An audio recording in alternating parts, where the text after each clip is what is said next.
சிவனுக்கு 6 திருமுகங்கள். ஈசான்யம், தத்புருஷம், அகோரம்,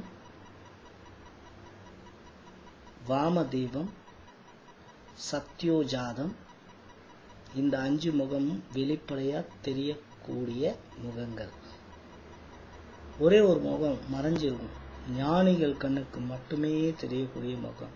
அது அதோ முகம். இந்த 6 திருமுகத்திலும் இருந்தும் தன்னுடைய உடம்புல இருக்கின்ற அந்த ஞானம், சிவனுடைய ஞானத்தை எல்லாம் பிழிஞ்சி நெருப்பு பிழம்பா ஆக்கி 6 திருமுகத்திலிருந்தும் வந்த நெருப்பு துண்டுகள் தான் ஒன்றாக இணைக்கப்பட்ட கந்தன் அப்படின்னார். சோ சிவனுடைய ஞானமே பிள்ளையா பிறந்திருக்காரு. அதனாலதான் இவரு ஞான தண்டபாணி, ஞானத்தை கொடுக்கக்கூடிய இறைவன். முருகரை குருவா ஏத்துக்கிறதுக்கு நிறைய பாடல்கள் இருக்கு. அவரை குருவா, நீயே எனக்கு குருவாரு சொல்லி கொடுங்க. அதுல ரொம்ப பிரபலமான பாடல் கந்த குரு கவசம். இதுல கந்தனை குருவாக இருக்க சொல்லி கவசம் பாடுறது கந்த குரு கவசம். முடிஞ்சா அது படிச்சு முருகனை குருவா ஏத்துக்கலாம்.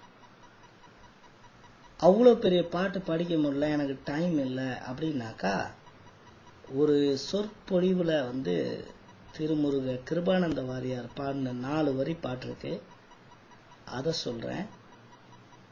அதையாவது பாடி முருகனை உங்க குருவா இருக்க கேளுங்க. கண்டிப்பா கேட்டா கொடுத்துருவாரு முருகர். ஏன்னா கண்ணுன்னா பார்க்கணும். இது நான் ஒரு சொற்பொழிவுல கேட்டேன், கிருபானந்த வாரியார் சொற்பொழிவுல கேட்டது. கண்ணுன்னா பார்க்கணும், காதுன்னா கேட்கணும், வாயின்னா பேசணும், கையின்னா கொடுக்கணும். இப்ப மற்ற தேவர்கள், பொதுவா தேவர்களுக்கு 4 கை, விநாயகருக்கு 5 கை, சிவபெருமானுக்கு 10 கை, அக்னிக்கு 7 கை. முருகருக்கு எத்தனை கை? 12 கை. வாரி வாரி கொடுப்பாராம் இந்த இறைவன்.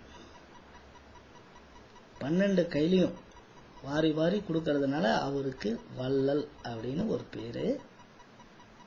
வள்ளலுடைய மனைவி யாரு? வள்ளி தானே. பொன்னனுடைய மனைவி பொன்னி, அண்ணனுடைய மனைவி அன்னி, வள்ளலுடைய மனைவி வள்ளி. சோ இந்த முருக கடவுள் கேட்ட உடனே கொடுத்துருவார். முருகனை வணங்கினாவே நிறைய பலன்கள் இருக்கு. அதுல அவரை குருவா வேற ஏத்துக்கிட்டோம்னா எவ்வளவு பலன் இருக்கும் யோசிச்சு பாருங்க. எனக்கு கிடைச்ச இந்த ஞானத்துக்கு முதல் காரணம் தட்சிணாமூர்த்தியாகிய என் குரு அப்படின்னு சொன்னாலும், தட்சிணாமூர்த்தி வேற முருகர் வேற கிடையாது. ஏன்னா எல்லாம் ஒன்றுதான். அது தெளிவான ஞானம் கிடைக்க கிடைக்க தெரிய வரும். இப்போ முருகரை கும்பிடுறதுனால என்ன கிடைக்கும்னா, பாடுறாங்க பெரியவங்க சித்தர்கள், முருகா என உனை ஓதும் தவத்தினால், உன்னை வணங்குறவங்க மூதுலகில், இந்த முதுமையான பழமையான உலகத்துல அருகாத செல்வம் அடைவர். குறைவே இல்லாத செல்வம் வந்துகிட்டே இருக்கும். வியாதி அடைந்து நையார், வியாதின்னா உடம்புல வியாதி வராது, அதெல்லாம் நையார்னா கஷ்டப்பட மாட்டாங்க. சோ வியாதி வராது, அளப்பரிய செல்வம் வரும், ஒரு காலமும் துன்பம் உறார், ஒரு பொழுதும் துன்பமே இருக்காது, சந்தோஷமா இருப்பாங்க. பரகதி உற்றிடுவார். கதி என்பது நம்ம விதியிலிருந்து எஸ்கேப் ஆகிறதுக்கு பேரு கதி.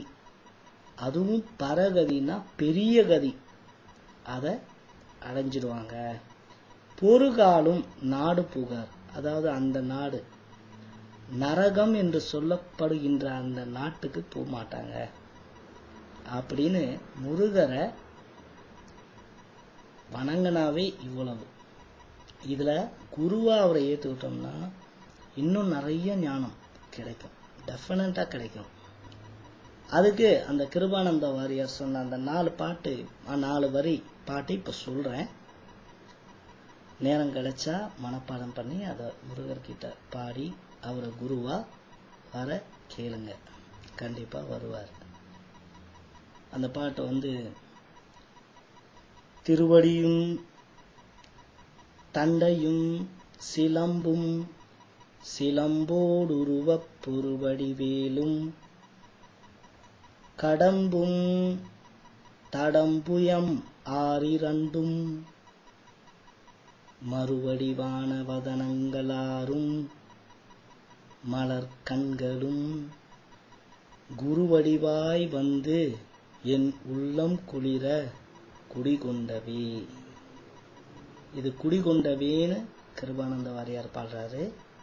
குடிகொள்ளவே அப்படின்னு நம்ம ரிக்வெஸ்ட் பண்ணி அதை பாடணும். திருவடியும் சாமியை பத்தி பேசும்போது, இறைவனை பத்தி பேசும்போது எல்லாம் திரு என்ற அடைமொழி சொல்லுவாங்க.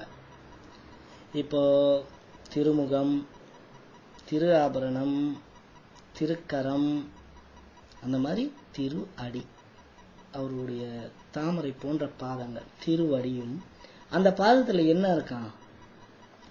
தண்டையும், ஒரு கால்ல தண்டை அணிஞ்சிருக்காரு, இன்னொரு கால்ல சிலம்பு அணிஞ்சிருக்காரு. திருவடியும் தண்டையும் சிலம்பும் சிலம்போடுருவப் பொருவடிவேலும். அந்த சிலம்பத்தை தொட்டுக்கிட்டு நிக்கிதான் அந்த வேல்.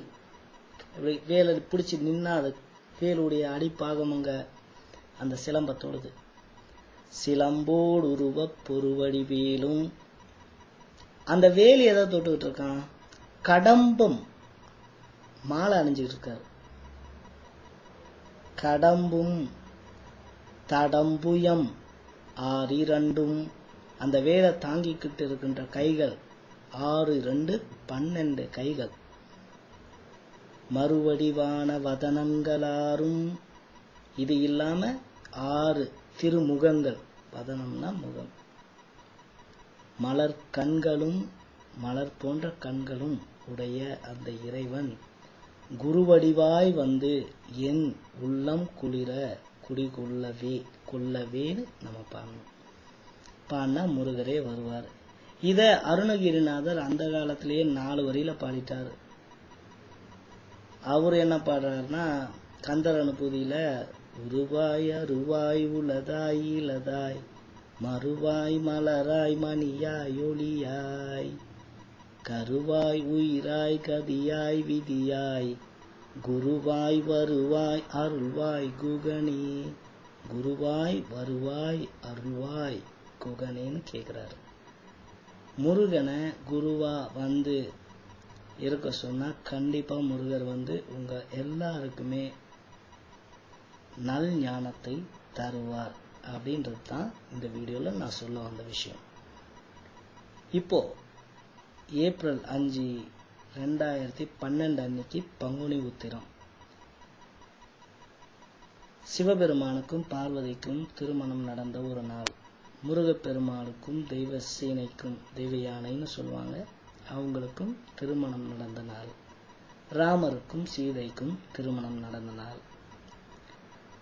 இப்படி பல திருமணங்கள் இந்த நாளையில நடந்ததுனால அன்னைக்கு முடிஞ்சா முருகன் கோயிலுக்கு போய் நீங்க திருமணம் ஆகாதவரா இருந்தா முருகர்கிட்ட அடுத்த பங்குனி உத்திரத்துக்குள்ள எனக்கு திருமணம் ஆகணும்னு கேளுங்க.